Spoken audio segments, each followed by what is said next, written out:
Hello everybody.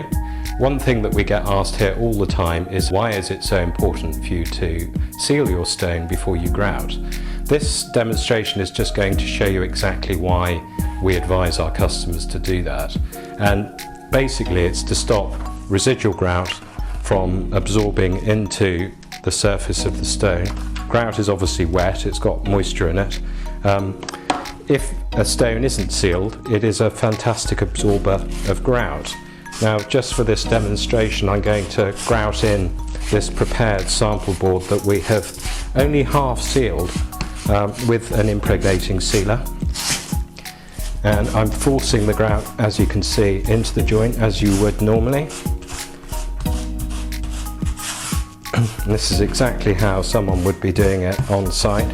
Now, for demonstration purposes, obviously we're using a darker grout. And the reason we're using a darker grout is because it will help to illustrate what the problem is when we start to clean off and sponge off this grout from the surface of the limestone.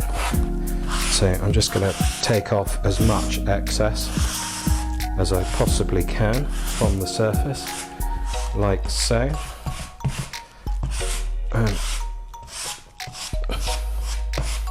Now, what you would normally do now is leave that to firm off a little bit before you start sponging off. But for this demonstration, I'm actually going to sponge it off almost straight away. So you can see, obviously, some of the grout has gone into some of the natural fissures in the limestone. So I'm sponging off as you would normally if you were on site somewhere.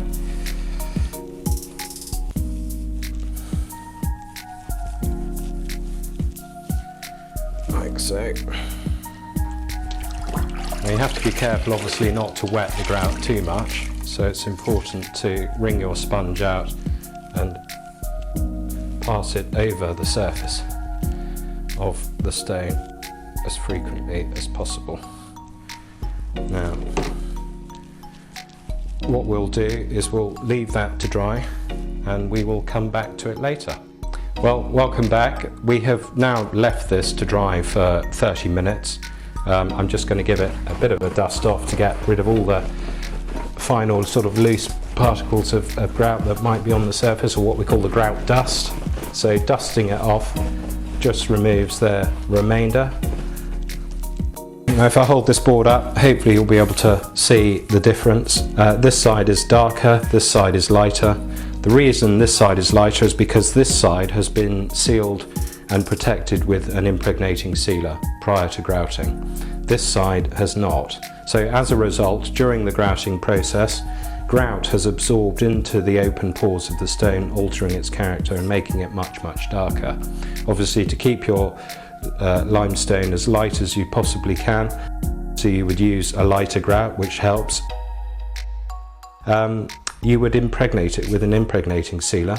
What happens is the active is carried into the pore by water or a spirit, depending on what type of sealer it is. That evaporates, leaving the active behind in the pore of the stone without changing its character. That active then repels and prevents any residual grout or moisture carrying grout particles into the stone. On this side, obviously it hasn't. It's very dark. You can see lots of tiny little pinholes, and we'll give you a close-up of that. You can see where all the tiny little pinholes have filled up with grout, making the stone appear a lot darker. So our message today is, if you want to prevent your stone from staining from cement or grout, always make sure that it is properly protected before you grout.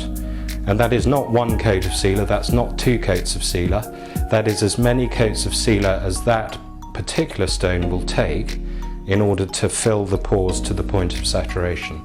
And people quite often ask me, what is the point of saturation? And a really good answer to that is it's when you can see a reasonably even layer of sealer on the surface of the stone after about 20 or 30 minutes. Now, when that happens, the best thing to do is just wipe off any excess and then leave it to dry naturally.